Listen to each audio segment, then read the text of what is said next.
Hello beautiful peoples, I hope you are doing well. So আজকের ভিডিওতে আমি তোমাদের দেখাবো আমি একা একা ঘুরতে গিয়েছিলাম এবং কি কি করলাম সেগুলোই শেয়ার করব।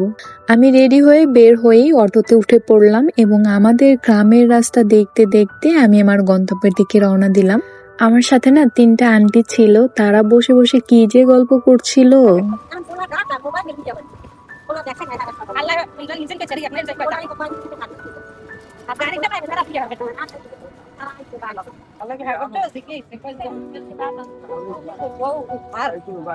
তারা যেহেতু 3জন ছিল এজন্য 3জন মিলে সেই গল্প জুড়ে দিয়েছে। তারা ছেলে মেয়ে বিয়ে দিচ্ছে, কে কি করছে সবকিছু বসে বসে তারা গল্প করছিল।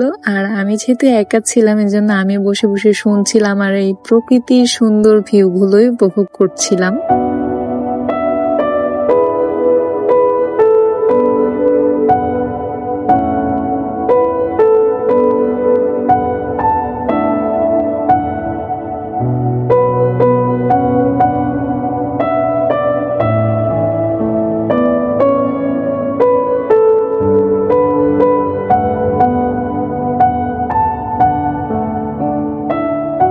আস্তে আস্তে আমার গরম লেগে গেল, এজন্য এই দোকানটা থেকে একটা স্পিড কিনে নিয়েছি। এখন একা একা টুকটুক করে হাঁটতে হাঁটতে নদীর পাড়ের দিকে যাব।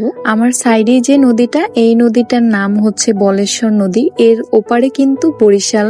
এই নদীর পাড়ের ভিউটা এমনিতেই খুবই সুন্দর, তাছাড়া আজকের ওয়েদারটা ছিল আরো বেশি সুন্দর। এজন্য নদীর পাড়ের দিকে যেদিকেই তাকাচ্ছিলাম মনে হচ্ছিল যেন ছবির কোন আঁকা দৃশ্য আমি চোখের সামনে দেখতে পাচ্ছি। নদীর পাড়ে এই সুন্দর মিষ্টি ওয়েদারে বসে বসে ছেলেরা বল খেলছে, কেউ বা মাছ ধরছে, আবার কেউ বা মাছ ধরতে যাচ্ছে।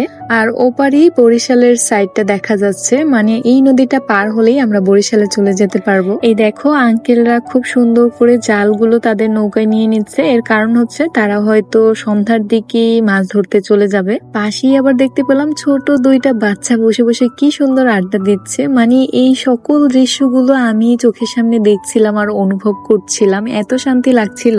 তারপর হাঁটতে হাঁটতে এই সুন্দর প্লেসটা পেয়ে গিয়েছি। এরপরে এখানে কি করেছে জানো, এখানে আমার স্টিকটা দাঁড় করিয়ে সুন্দর করে এখানে আমি বসে বসে রিমোট দিয়ে তারপর আমি ভিডিও নিচ্ছিলাম। আর এখানে পাশে একটা বাচ্চা গোসল দিচ্ছিল, আমি চাচ্ছিলাম যে ওর সাথে একটু কথা বলতে। আবার কথা বলিনি, মোটামুটি একটু ভালোই বড় ছিল, 8-9 বছর, তাও বেশি বয়স না, 8-9 বছরের মতো বয়স। আমি এখানে বসে বসে অনেক কিছু ভাবছিলাম, অনেক কিছু অনুভব করছিলাম। সামনে যেহেতু এত বিশাল বড় নদী, আমার কাছে নদী বা সমুদ্র সবকিছুই অনেক বেশি ভালো লাগে। তো এখানে এসে মনে হচ্ছিল যে আমার সকল দুঃখ, সকল কষ্ট, সকল চিন্তা একদম ম্লান হয়ে গিয়েছে। এই সুন্দর স্মৃতিগুলো ধরে রাখার জন্যই না আমি ইউটিউবে ভিডিওটা আপলোড করেছি এবং কোনো ধরনের কাট করে নিয়ে কোনো ধরনের স্পিডও বাড়াইনি, যাতে আমি পরবর্তীতে কোনো সময় এই ভিডিওগুলো দেখতে পারি। আচ্ছা বলো তো তোমাদের কোনটা পছন্দের, পাহাড় নাকি সমুদ্র? আজকের এই সুন্দর ওয়েদারটা হালকা একটু গরমও বটে, এজন্য এই স্পিডটা এই নদীর পাড়ে বসে বসেই খাচ্ছিলাম আর এই আকাশ আর নদীর অপরূপ সুন্দর এই দৃশ্যগুলো উপভোগ করছি। সো আমার স্পিডটা খাওয়া শেষ হলে আমি এটা কিন্তু নদীতে ফেলে দেইনি, কারণ এটা প্লাস্টিক আমাদের নদী এবং পরিবেশের জন্য খুবই ক্ষতিকর। এজন্য আমি আবার ব্যাগে নিয়েছি, সামনে যদি কোনো ডাস্টবিন বা ফালানোর জায়গা পাই তাহলে সেখানে আমি ফালাবো, না হয় আমি একেবারে বাসায় নিয়ে যাব। আমি তোমাদেরকেও বলবো আমাদের এই সুন্দর প্রাকৃতিক পরিবেশ এবং আমাদের আশপাশটা একটু পরিষ্কার পরিচ্ছন্ন রাখার জন্য এই প্র্যাকটিসগুলো আমরা অবশ্যই করব। যে কোনো জায়গায় ময়লা আবর্জনা, বিশেষ করে হচ্ছে এই যে প্লাস্টিক পলিথিন, একেবারেই ফেলবো না। ওকে, যাই হোক, চলো এবার আবার আমরা আমাদের সুন্দর এই ভিউতে চলে আসি। এই জায়গাটার নাম হচ্ছে রায়ন্দা বড়ইতলা রিভার ভিউ পার্ক। এই একটা প্লেসের নামই হচ্ছে অনেক অনেক অনেক কিছু, যে যে নামে ডাকে, তবে এই জায়গাটাও বেশ সুন্দর। এখানে এসে আমার পরিচয় হয়ে গেল এই সুন্দর কিউট কিউট কিছু পাখিদের সাথে। এখানে বসে ওদের সাথে একটু জমায়ে আড্ডা দিচ্ছিলাম। ওরা এখানে বসে বসে কেউ খেলছিল, কেউ বা দোল খাচ্ছিল। আমি এই সুন্দর দোলনাটাতে গিয়ে বসেছি ওদের সাথে, দেন ওদের সাথে একটু আড্ডা দিলাম। আর এত জোরে দোল দিচ্ছিল, আমি ভয় পাচ্ছিলাম কিন্তু তারা ভয় পাচ্ছিল না। আমার ভয় দেখে তারা আবার বলতেছিল যে এত জোরে দিও না, আপু ভয় পাচ্ছে। এই জিনিসটাই আমার কাছে খুব বেশি ইন্টারেস্টিং লেগেছে, কারণ আমি যদি আজকে আমার কোনো ফ্রেন্ডদের সাথে আসতাম তাহলে এই জিনিসগুলো উপভোগ করতে পারতাম না।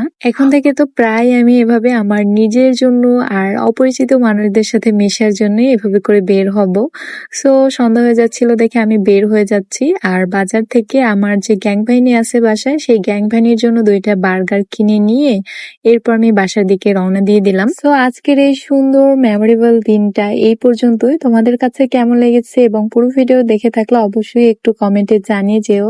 এন্ড আমার ইউটিউব চ্যানেলে যদি তুমি নতুন হয়ে থাকো তাহলে অবশ্যই একটা সাবস্ক্রাইব করে রাখবা। সো আজকের মতো বিদায় জানাচ্ছি, সবাই ভালো থাকবে, আল্লাহ হাফেজ।